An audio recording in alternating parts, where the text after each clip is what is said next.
Good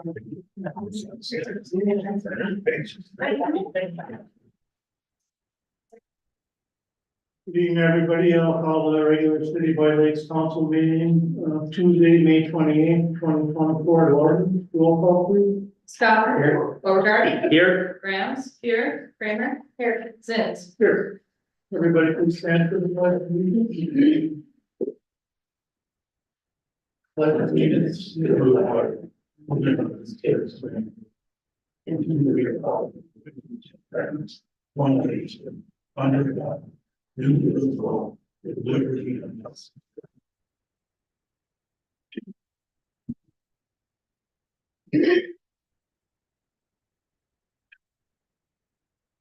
The next item is the consent agenda. Everybody had a chance to look at those items? So is there a motion to approve? Motion. I'll support it. Motion made by Councilor Graham, supported by Councilor Kramer. Is there any further discussion? All those in favor? Aye. Opposed? Motion carries. Guests and citizens forum. Anybody want to address council? All right. Reports from staff, city administrator Len. Well, I wanted to report that the governor has signed the $500,000 for St. Louis County for the former Bow School into law. I'll be meeting with St. Louis County to review their plan for the property in the coming weeks. We've been awarded $37,600 for the paved trail from the DIRRR for the Midway Area Project.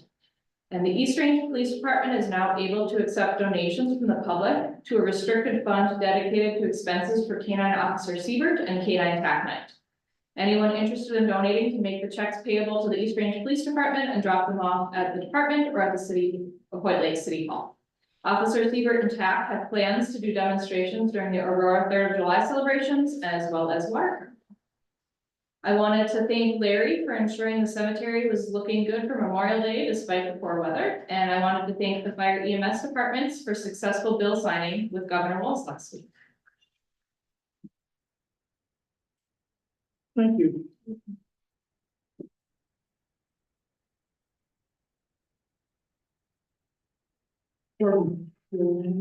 Just a reminder that citywide cleanup is next month.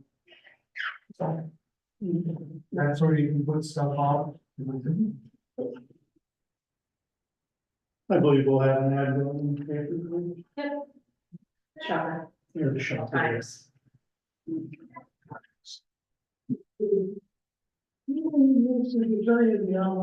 Nope. Okay. Report from elected officials, Councilor Kramer. Councilor Kramer. I have been attending the Minnesota Housing Partnership meetings in Grand Rapids. It's an 18-month process where we talk about different housing for the entire East Range. And so hopefully I'll have an update at the next meeting with some information to pass out about different possibilities. Our next meeting in Grand Rapids is in July. We actually meet with developers. So Aurora has some good potential sites that a developer could build on, and White Lakes is looking at different sites to promote as well. So hopefully we'll have an update soon and some progress. Thank you, Sharon. Councilor Borger. I just want to say thank you to the fire and EMS staff that helped clean up everything and make it welcoming for the governor and a successful event there. I also wanted to mention the Ranger Snowmobile HV Club is arranging a ride to the OHV Park in Gilbert on June 15th. There's some more information on their Facebook page if anybody's interested in signing up to go to that. Should be a fun event, family friendly, so if anyone's interested. And that's all. Thank you. Councilor Scott. Nothing to report. I just want to thank Sherry. I was unable to attend the medical appointment when the governor was here. I know a lot of hard work and meetings took place for that EMS money. I know that was a far cry from what was originally pushed by Senator Hochschild and legislator, Liz Lagarde, we were asking 120. But I think it's a starting point. I think the other thing is, we as citizens need to address our state senators, because I believe the problem is more at a federal level. Every time we go out on a Medicare, Medicaid call, we're only getting a small percentage back in their run, so I think it would be a good time, anytime you get a chance to address our two state senators, and our state legislators representing our area. It would be good to do that. And that's all I have. Moving on to old business, the 10-1 Wasabi Trail between Aurora and White Lakes. Last meeting, you heard that they are interested in putting a trail connection between Aurora and White Lakes. In your meeting packet is the preferred trail. I reviewed it. I don't anticipate there being any issues with that. They will work with landowners in the area to ensure that they get the proper permissions, and they will be working on that as long as it gets approved.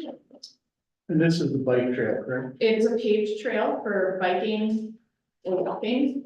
I don't think it has to be like below a certain level for motorized bikes to be on it. But it is a non-motorized trail. Good to take any action. Yes, please approve the plans presented. Did they talk about the section near White Lakes? Are they planning on using a ski trail, or what is the proposed trail here?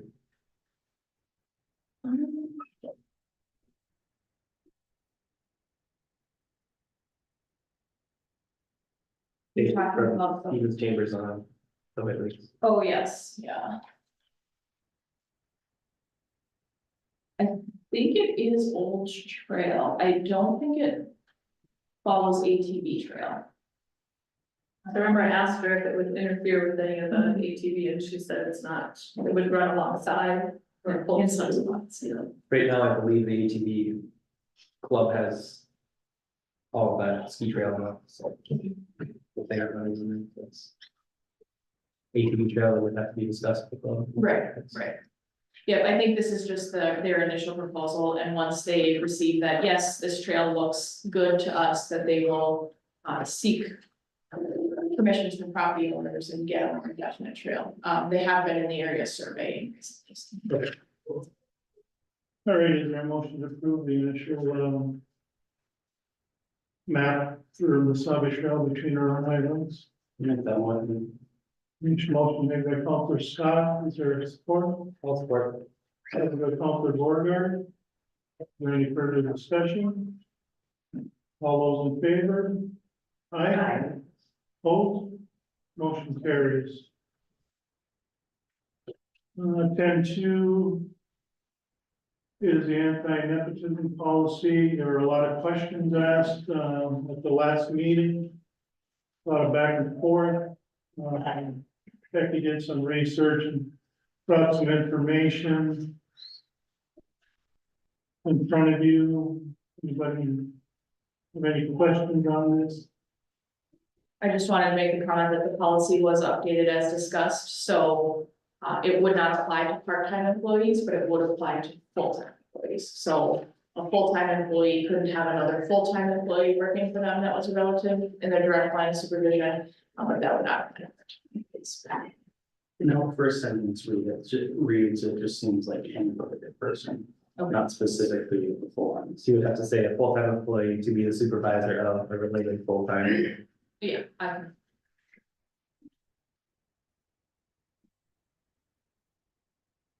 And then in our discussion last time, we talked about some of wanting a full-time employee part of it will change. And then also talking about maybe some workarounds for full-time employees. I still think it's a bit too restrictive in regards to who we allow to work here in Brooklyn. I think we should be hiring people who are most qualified. And if that person happens to be someone that's related to the supervisor, I think we should be punished for that. I think it should be like some sort of workaround, so that should be added into it. Like I spoke to about Kenny last time. If Jared went from a heavy equipment operator and he's like the best snowplow driver in the area. And then we can't hire him because his dad's the supervisor. I just think that's a bit restricted on the state there. I guess that's just my personal feelings on that. And then over the weekend, I had some free time, so I drafted my own policy. I'm not a policy writer, so please.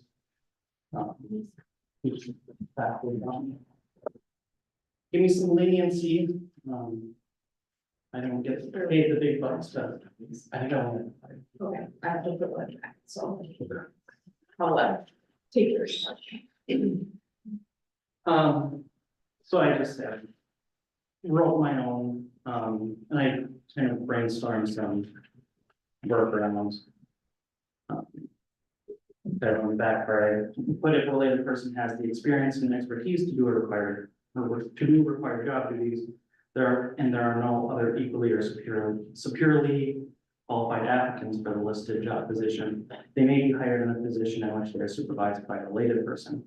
Following hiring, the personnel committee shall meet with the newly hired related person and supervisor to address expectations surrounding the supervising of a related person while also discussing potential future issues and how they should be avoided. Efforts shall be made to identify and assign a related person to a different supervisor, but this is not required in personnel committee has discretion for this. And then in speaking to the nepotism policy, and Mitch had touched on it last time too, where it's something that's not necessarily required, but I think we already have a lot of safeguards in regards to things related to nepotism. Like we have a personnel committee, supervisor doesn't have sole discretion in who they hire, who they fire, and how they discipline them. It's something that is done with the personnel committee with Becky. So I think we're already addressing kind of that as of things.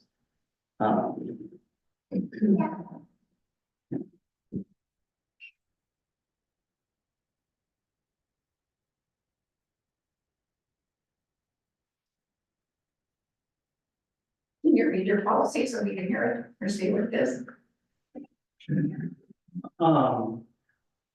So kind of in mine, Becky cited a few different places that have different nepotism policies. And like I mentioned last time, kind of there isn't any anti-nepotism policy that applies to every place, every workplace, every city, every town. So I think they should be more specified in how they address things. So I set mine up like a lot of other places do.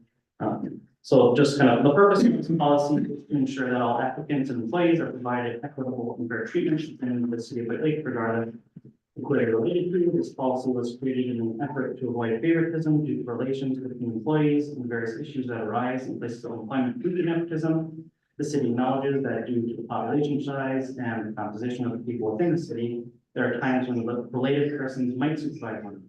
By addressing nepotism, this policy intends to promote employment decisions that are merit-based. So that's the purpose. And then the scope, this policy applies to all full-time employees within the city of White Lakes. Part-time employees are excluded from this policy.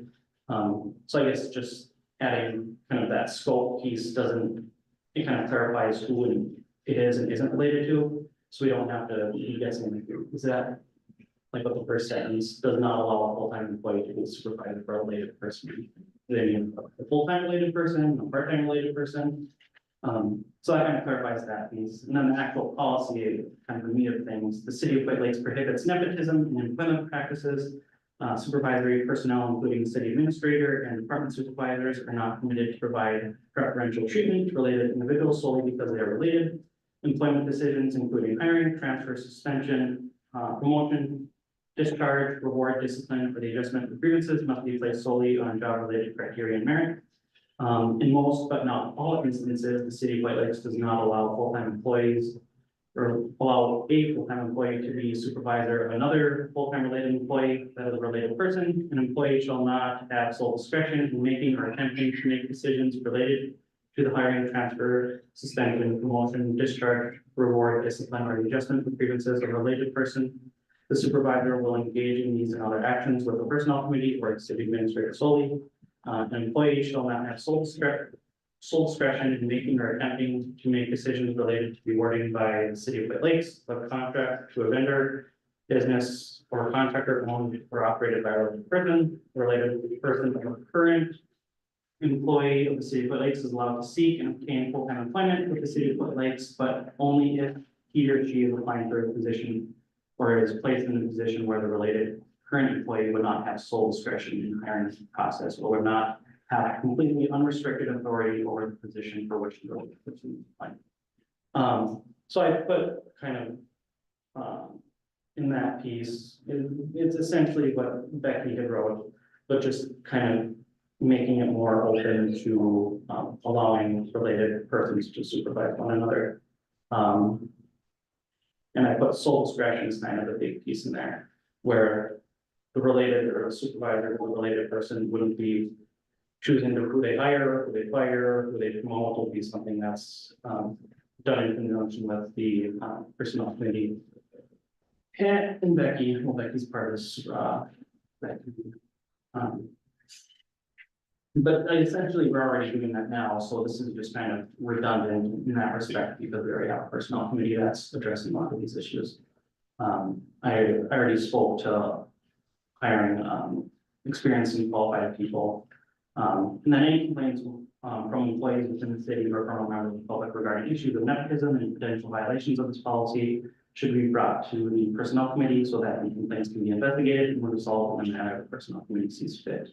And then I put an amendments section, because every policy isn't perfect and there should always be the opportunity to amend them.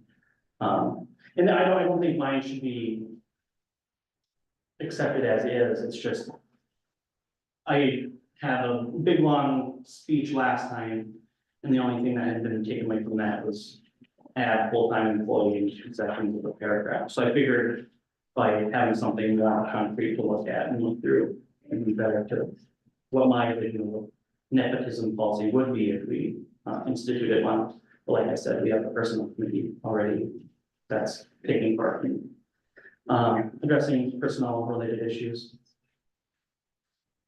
I can comment.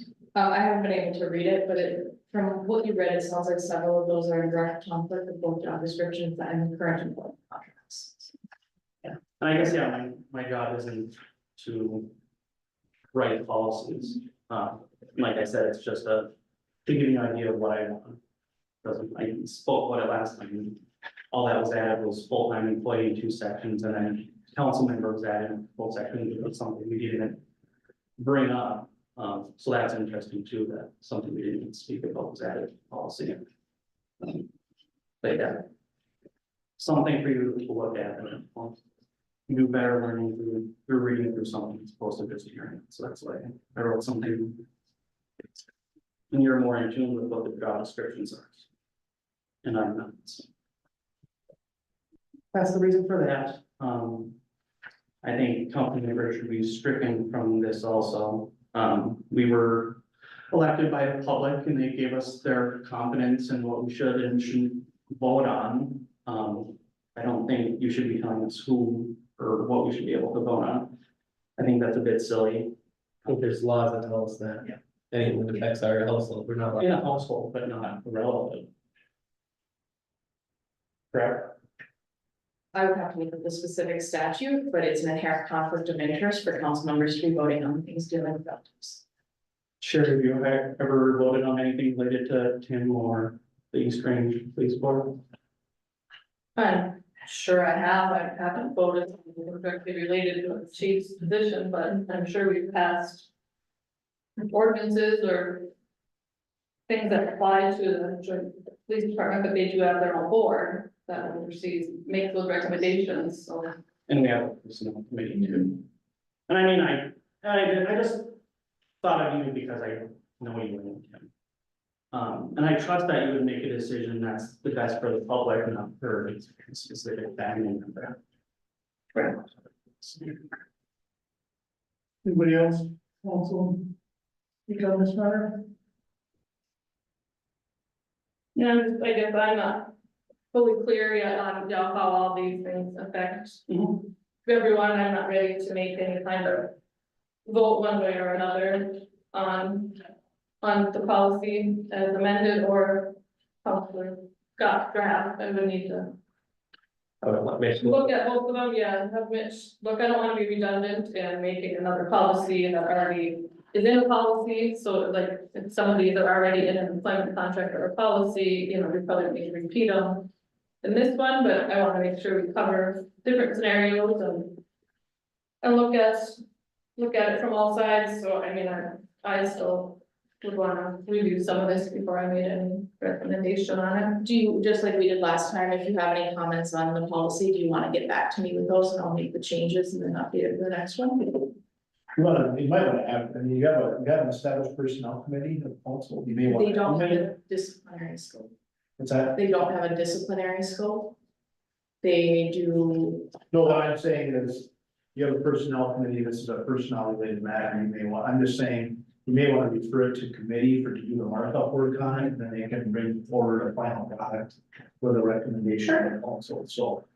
I mean, what I'm saying is the work of doing the actual final draft or combining what you put together here, probably is better done at a committee level, let them do the detail work on it. And then if the committee comes up with some sort of a hybrid here, based upon who the committee can bring it forward as a recommendation or conflict for approval. I think it makes more sense to do it at that level, because that's where the detail work can be done. Is there any legality on where it's at, the council members versus employees, being that we're not employees, should we not be included in here, or is it, that would be up to the personnel committee if they want to include council members? Yeah, I think the personnel committee can address that. Yeah. All right, is there a motion to table this so that we move to the personnel committee? I'll make a motion to send it to the personnel committee for review and recommendation. All right, motion made by Councilor Border, is there support? support. Supported by Councilor Kramer.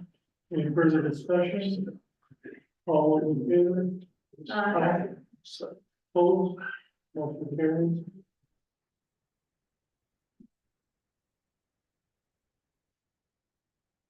One Ranger ATV Snowmobile Club request regarding the city lands. Right? Hello, Roy Beauregard, 434 Andover Road in White Lakes. I'm here on behalf of the Ranger Snowmobile and ATV Club. We are requesting the use of a little piece of land to build a ATV training center. There would be 3 stations where they go over, the kids go around, get certified on each section.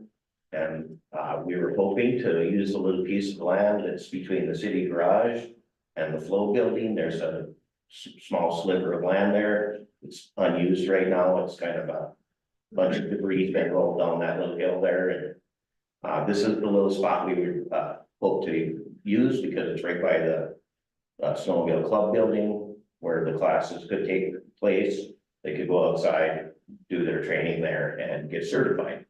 And that would be for both ATVs and The snowmobile? ATVs would happen down in that little hole there. The snowmobile would happen up on the piece right next to the big club building where it happened this winter. And yeah, there is a precedent. We always use the city land down by the community building for snowmobile training. So we've used the city's land before for the same. We just hope to get a little piece down there where it's already kind of mostly cleared out already. We would have to probably cut a couple of trees to make room for all 3 of our little stations. And this is on city property, it's not on the easement for the It is on city property. gas line? Yep, And I believe we could update the facility use agreement to include those parcels as part of that use agreement. Yeah. I'll say as a counselor that has been involved in these trainings I've done with them to help classes. It's nice to see the youth learning how to responsibly ride ATVs. They work with the DNR through the classroom hours.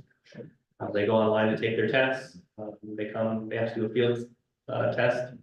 So they're actually on the machines, leading the obstacles. The OHB Park has made a course for this, but when you have all the clubs in the area using it, it gets a little bit overused. It'd be nice to have our own separate area that we don't have to set up and take back down like we do in Gilbert there.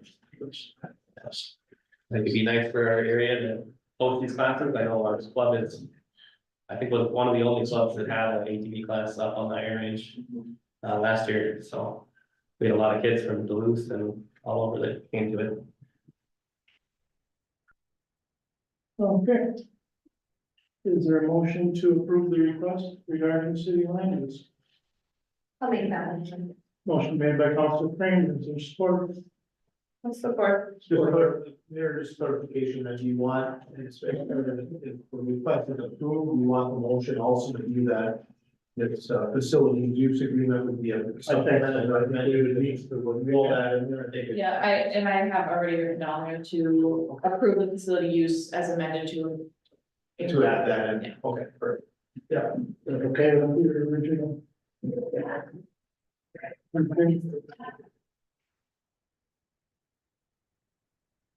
Is there any further discussion?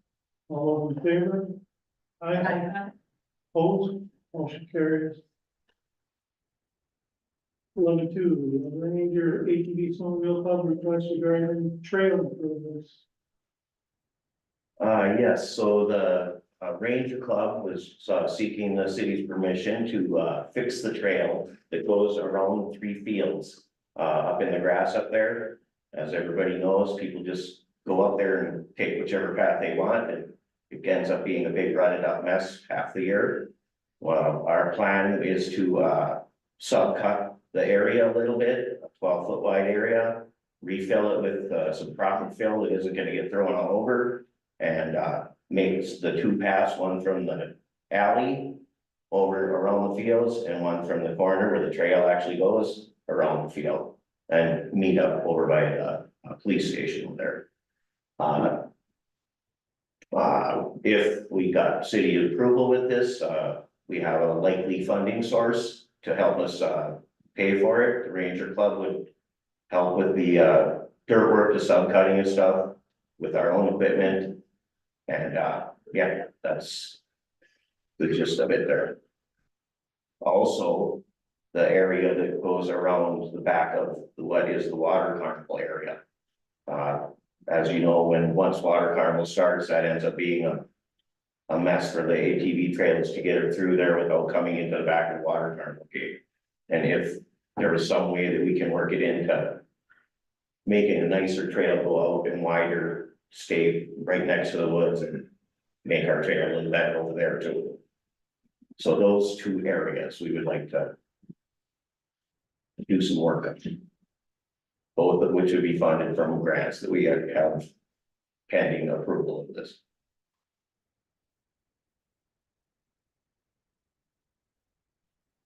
Also, have any questions for Ryan? If not, is there a motion to approve the request? I'll make that motion. You can get anything to improve the look and accessibility. ATVing is a big thing these days, so it'd be nice to have those fixed up and designated properly. The plant materials too should keep dust down to a minimum as well. I know down the midway it can get pretty dusty when people drive through them. All right, there's been a motion to approve, is there support? I'll support. Motion made by Councilor Graham, supported by Councilor Scott, any further discussion? All those in favor? Aye. Opposed? Motion carries. Thanks, Ryan. Thank you. Okay, 11.3, Ranger ATV Snowmobile Club invoice to SVH in the amount of $1,487.50 for the Moose 7 Beavers Trail from Bois to Skyboard. It's just a pass through, correct? Correct, same with item number 4. Okay, let's do 11.3 first. Is there a motion to approve? That motion. Motion made by Counselor Scott, is there support? Supported by Counselor Crane. Any further discussion? All those in favor? Aye. Opposed? Motion carries. 11.4 is Ranger ATV Snowmobile Club invoice to SEH in the amount of $7,637.95. Remove 7 Beavers Trail from Water to Skyway. Is there a motion to approve? Make that motion. Motion made by Counselor Graham, is there support? I'll support that. Any further discussion? All those in favor? Aye. Opposed? Motion carries. 11.5. Jim McGully, First Family Recognition Project.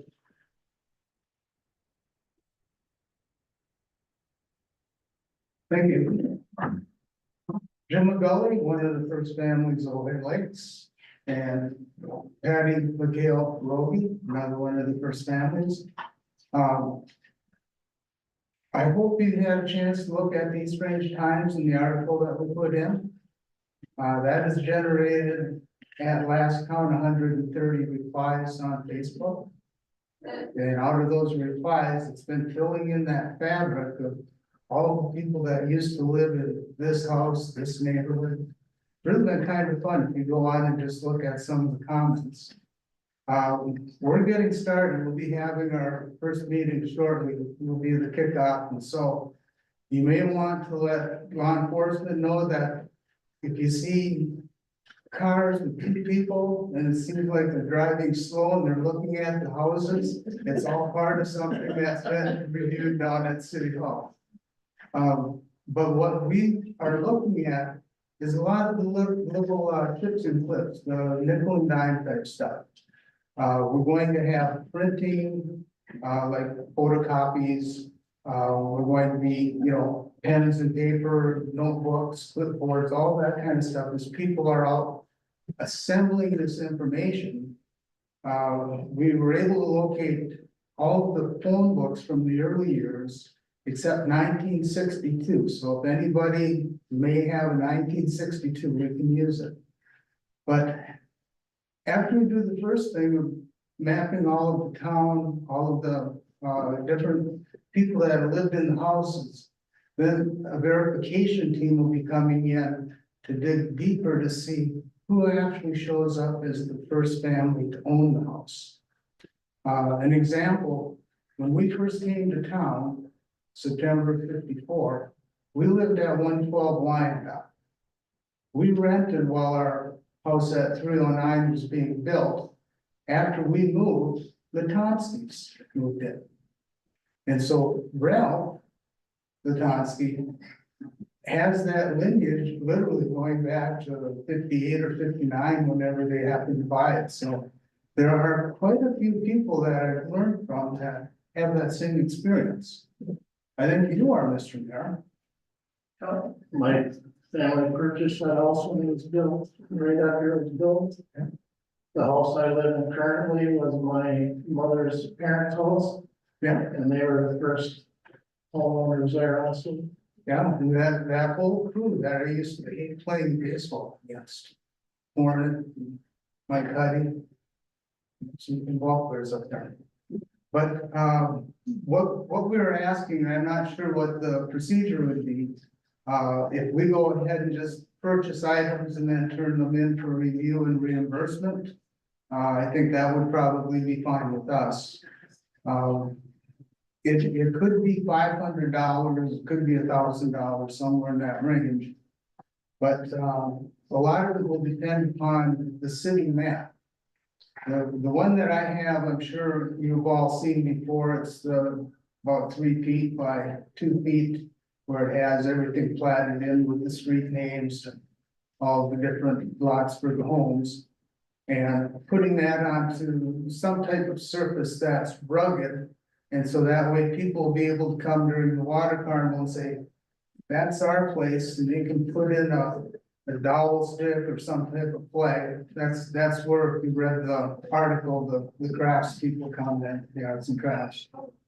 But being able to identify and filling out some type of card that'll tell a little bit about them when they moved in, family members and so on.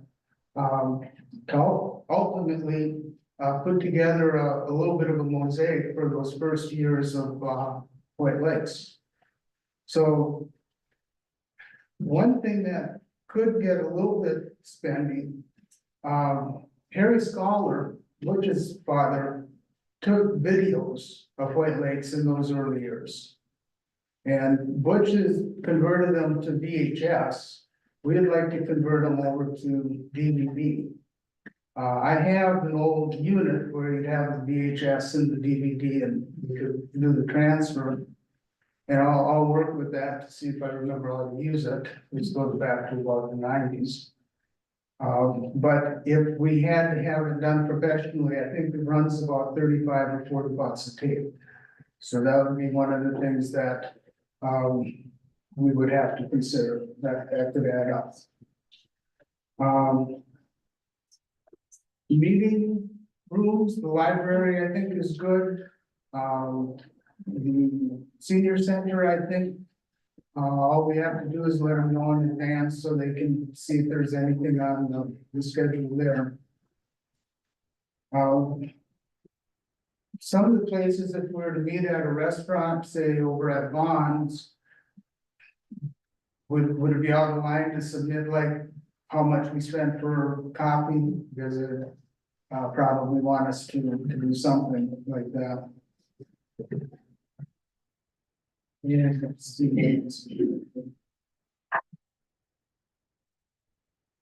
Okay. And then one question, Sherry, when we were at the Water Carnival committee meeting, is that the map that you were making reference to that? Not that exact one, but, I was going to contact SCH and talk to them about possibly getting a map, maybe that size or, but closer. So you can see the houses and you can see the addresses. With something like that, but more detailed and closer up to the streets. Okay, so one of the things that we would be thinking about is picturing somebody coming in and say, that's our house, and they put the pin in. In my mind, and again, I'm not, what you would call very good at arts and crafts, but some type of flag where you'd have, you know, for example, Mr. Mayor, Zins, you know, and the number Zins on both sides of the little flag, so anybody walking by would be able to say, oh, I remember. And that's the whole idea behind this, getting people to remember where we were, which helps us really feel together with where we're at today. So once you get all this information together, do you plan on setting it up somewhere or? this will be at a booth at the water tower. Yep, so designing that in a way that people can walk through, see some of the different things that we assembled. As time goes on, there will be more information that goes through the East Range Times. Asking people if they have old photographs that they're willing to donate to the East Range Historical, which would be kind of our library right here. And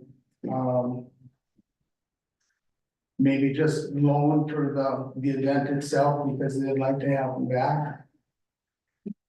But the idea is to kind of generate a little bit of community involvement, having some fun, and just see where things lead to. But at the water carnival, picturing Thursday for the town picnic, having information on it. I think most of the people that come down at a sit down will really enjoy it, having a chance to see the old town that way. Are you looking at just original homeowners or anybody who's lived in that house? Great question. Since? Right now, we want to get everybody's name, so if you were driving by and you remembered somebody that lived on Cambridge, then go ahead and put it down, I remember. Our verification team will be able to go back and find who it appears was the original homeowner. Okay. But in the next phase, because White Lakes has more interest, because so many people in town grew up here. got married and are still here, have kids that have chosen to live here, and so now all of a sudden it really starts to expand. And I don't want to go into divorces and changing houses because that really gets us. Quite like some 3D if you want.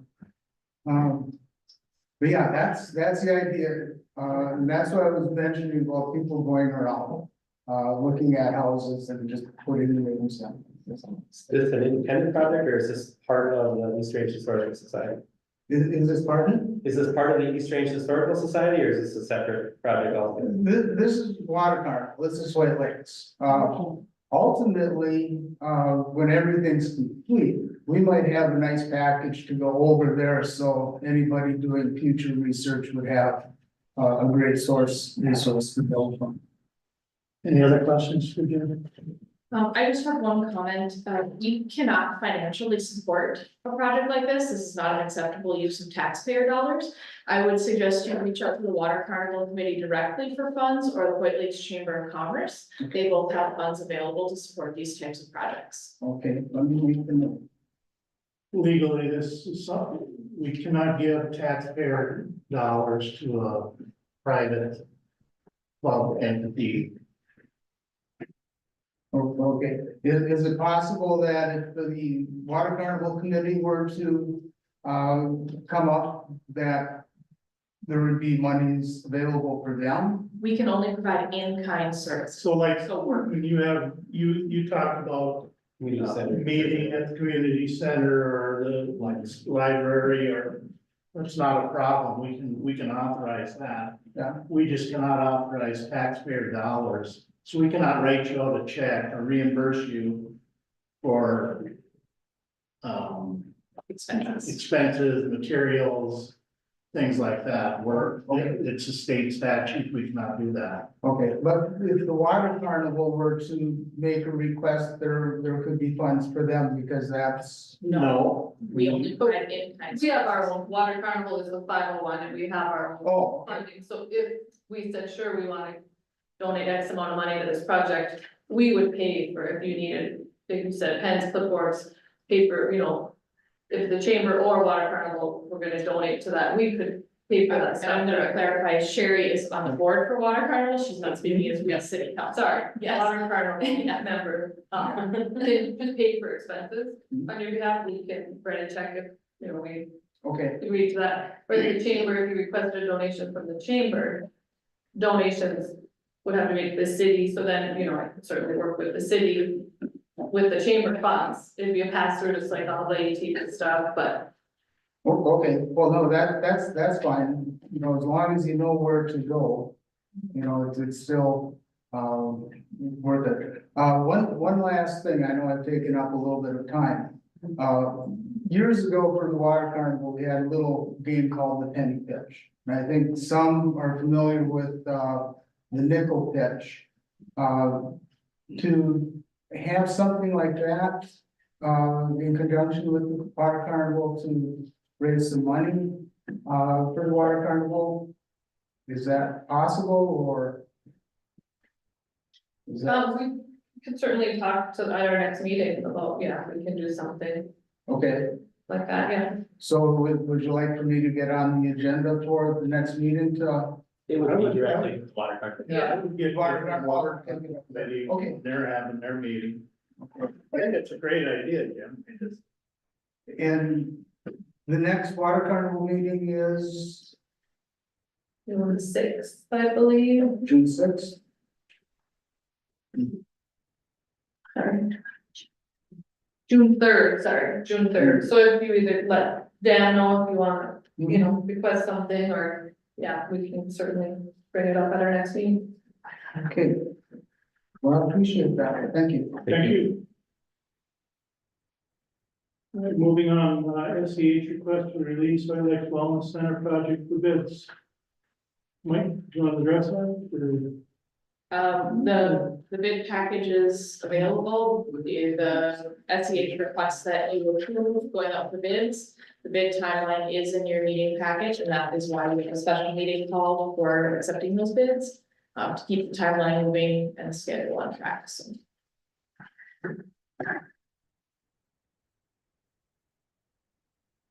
All right, is there a motion to approve the bid release request from SEH? Is funding figured out, or is that something we take care of later? So it's a dance, and so we have the $2.2 million already, and then we have the engineer's estimate, and so I talked to Shannon Sweeney about the engineer's estimate, and then he locks in funding once we approve a bid package. We don't have any expense, we won't have any expenses for, a period of time, so that'll give time for bond council to go through everything. Will we also have the opportunity to take out certain aspects of the bid? Yep. When the bids come in. And then what would the construction timeline look like? Assuming this timeline goes. They will have some construction this fall prior to ice going in, and then they will replace the ice plant and the floor next summer. And so we would run on our current ice plant for this 24-25 season, and then next summer it would be the new ice plant that would get put in. So we should still have a functional unit for this season. Yes, but we would be unable to do early ice. And that's one of the reasons that Wade's been reluctant to go into a long-term agreement with anybody leasing ice, because of the fact that we have no guarantees when we're gonna have leaks and whether we're gonna get the refrigerant and how long it's gonna take, and it's been a nightmare for him to. Oh, I mean, I know that's been brought up by people in the city about why isn't it being rented out, and I think that's one of the main reasons Wade's been reluctant to get into a long-term agreement with anybody, because we've had, this would be about 4 or 5 at least, major leaks, and this refrigerant is expensive. And it's no longer made, so it's used most of the time when we're getting it, so. The other part of that is our insurance will no longer cover the old expenses. If we have any additional leaks, that would be $150,000 out of that. All right, is there a motion? I'll make the motion to go over bid. Motion made by Councilor Borgard, is there support? I'll support. Supported by Councilor Kramer. Is there any further discussion? All those in favor? Aye. Aye. Opposed? Motion carries. 11.7, resolution 2024-007, donation from White Lakes Chamber of Commerce. We've received $2,500 from White Lakes Chamber of Commerce, 1,000 of that towards the library summer reading program, and 1,500 of that for the garden club. Is there a motion to approve the donation from White Lakes Chamber of Commerce? I'll make that motion.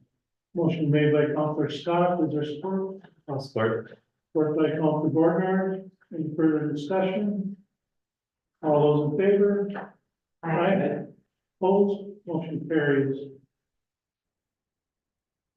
The resolution 2024-008, the grant application to the Minnesota Department of Public Safety Emergency Communication Network. This is a grant application for encrypted radios for the fire and EMS departments. It totals about $160,000. And so this application would help us through the Minnesota Department of Public Safety receive funding for that. This doesn't mean we got it, this is the application part. Correct, yep. I make the motion to apply for the grant. Motion made by Councilor Borgard, is there support? I'll support. Supported by Councilor Kramer. Any further discussion? All those in favor? Aye. Opposed? Motion carries. 11.9 is resolution 2024-009, donation from the White Lakes Water Carnival Committee. This is a donation for $2,400 for the Midway Service shelter, a service counter in there. And so this is just a donation from Water Carnival for that purpose. Is there a motion to approve the donation from the Water Carnival? I'll make that motion. Motion made by Councilor Kramer, is there support? I'll support that. Supported by Councilor Scott, any further discussion? All those in favor? Aye. Opposed? Motion carried. 11 is fire department recommendation to hire casual part-time firefighter. The chief house has recommended hiring Kyle Buffle for the casual part-time position of firefighter. Is there a motion to approve? Motion made by Counselor Scott. Is there support? I'll support. Supported by Counselor Kramer. Any further discussion? All those in favor? Aye. Opposed? Motion carried. Down 1111, resolution 2024-010. Payment of real estate taxes. Estate taxes. This is for the former Flow building for the Ranger ATV Club. Typically, the city's properties are tax exempt, but this has not quite made the thresholds to getting there quite yet. And so the city, to prevent any delinquencies more than we already have on the property, should pay that property tax. Is there a dollar amount? The- $2 grand. Yeah. Yeah, there's a $40. Tax exemption kicked in 2025, but since we acquired the land around, basically in the middle of this year, 2024 real estate taxes have to be paid in full, but Okay. Is there a motion to approve? We'll make that motion. Motion made by Counselor Graham, is there support? I'll support. Supported by Counselor Kramer. All those in favor? Aye. Opposed? Motion carried. 1112, facilities use agreement with Ranger ATV Snowmobile Club. And I will also note that if you make a motion to approve, I would recommend it that the facilities use agreement is amended to include the additional parcels as previously discussed. then Mayor, one other thing on this too, when I drafted this in section 3. So, granted some agreement with Snowmobile Club for the use of a building that we own. There should be some consideration or use fee that would change hands, so in section 3, I just left that blank. Club shall pay to the city the sum of $ blank per year as an annual fee for the club's use and occupancy of the property. Doesn't have to be anything exorbitant, but I mean, I just, some sort of an annual fee they would pay that they feel would be affordable, doesn't have to be anything, but there should be some consideration that's paid for that. I was gonna say the council could approve $1 annually. I mean, I think I'd like to have it be more than a nominal fee, and if it's, I don't know, I mean, even if it's $500 for the whole year, it seems like. I don't know if Snowmobile Club can afford it, if anything, I mean, I know that, they run on a very tight budget, and they run on grant money, and I understand, but I mean, I think there should be some amount. Was there ever any rent due at the old building that was also the city's? No. No. The club paid for utilities, which they currently do for the current buildings. So that was the only outstanding issue that I put that in, is just the use fee, but. If, we don't have, I mean, this, we have to bring probably a final version back anyway for final approval. I mean, if the staff wants to meet with the club and then, I'll take a report per year. The small amount that we would put in there, I think it would be good to do that. I can definitely do that if the council so wishes. Please. The next club meeting will be the 12th, if they need to vote on that. Okay. That's great. So you want to table this until club meets, or how does the council want to proceed? Why don't we just, I mean, I think we know we have to amend it anyway to add for the training land. Why don't we just have it back on the next agenda, and we'll put all those additional details in, and this will be ready for approval at the next. Okay. Then it will be tabled. One more thing, Need a motion to table yep. I'll just take it as information.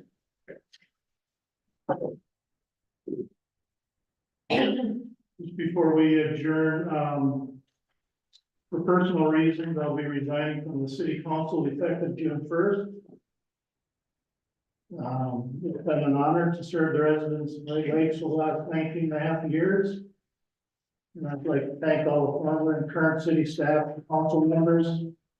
As a lifelong member of the city of White Lakes, I wish nothing but the best for the city. Regards, citizens. Their motion to adjourn. Make that motion. Motion made by Counselor Kramer, and support. Supported by Counselor Borger.